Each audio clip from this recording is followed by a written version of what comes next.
I'm Tom Baker, this is Chasing Cars, and as this shot probably makes clear, Cadillac is launching in Australia. One of the worst kept secrets of the car industry for the last year or two, Cadillac is on its way with factory right-hand drive and as an EV only brand. So if you're holding out for cars like the CT5 Blackwing to come down under, unfortunately, it will be a disappointment. But if you like the way the Cadillac brand is going towards this sort of very American flavor of luxury EVs, then you'll be happy. So when is it all happening? Well, Cadillac will be dropping in 2024, but with model year 2025 vehicles. And at first, it'll just be this car next to me, the Lyriq. If you come back to the channel tomorrow, we will have a full studio walk around of the Lyriq where we jump inside and check out just how luxurious this BMW iX rival will be. But for today, I'll give you the top line points of the brand's launch locally. Chasing Cars, honest reviews of your next car. Brought to you by Well, the model will be pretty different to the last time General Motors was in Australia in any significant capacity. That was, of course, with local brand Holden, which was discontinued back in 2020.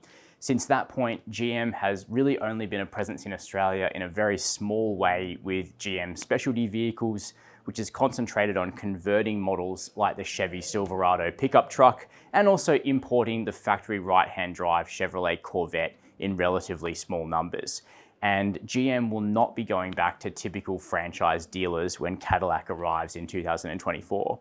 Instead, a bit like Mercedes-Benz, it will be essentially using a direct-to-the-consumer model, probably with fixed prices, and customers will be encouraged to order their vehicles from factory, tapping into the personalization options rather than running with a whole bunch of dealer stock. All of that points to relatively small volumes at first, and Cadillac agrees with that. They say that the Lyriq, which will be the first Caddy to arrive in Australia, will be sold in exclusive volumes. Just 3 retail stores at launch: Sydney, Melbourne, and also Auckland, New Zealand, although we think online sales will also be used for this brand.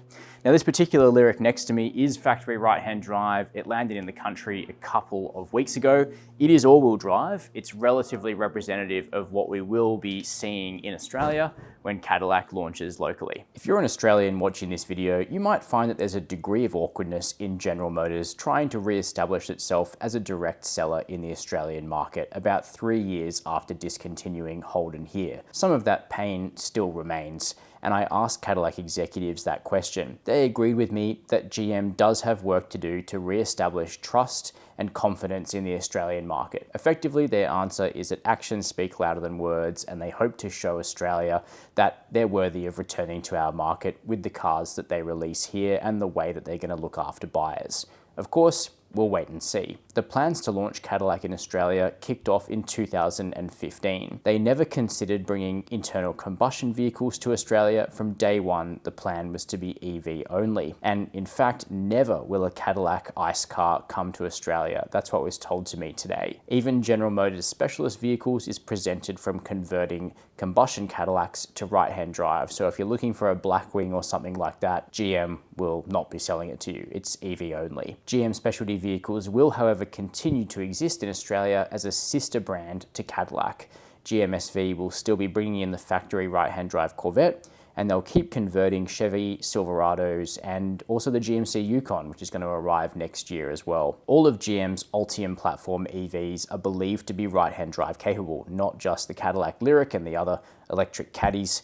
And in fact, GM's interest in Australia might not be limited to Cadillac in future. So there is a long shot that we could see something like the Chevrolet Blazer in right-hand drive form in Australia in future. Now, Cadillac says that their cars won't be stripped of their American character just because they're branching out to Europe, the UK, Japan, Australia, New Zealand, but they're still going to be seen as American luxury, but they're going to have good driving dynamics. That's kind of the impression I was given. As for where the Lyriq will be sourced from, Tennessee, USA was the answer. Caddy will be building this car in China, but our cars will be American. Now, the head of Cadillac in Australia tells me that the pricing will be right in the heart of the luxury EV SUV market. So think 130 to 150 grand for the Lyriq, just like the Audi, BMW, and Mercedes. I did bring up the fact that in America, the Lyriq is priced very sharply. It undercuts the European competition by 20 or 30%.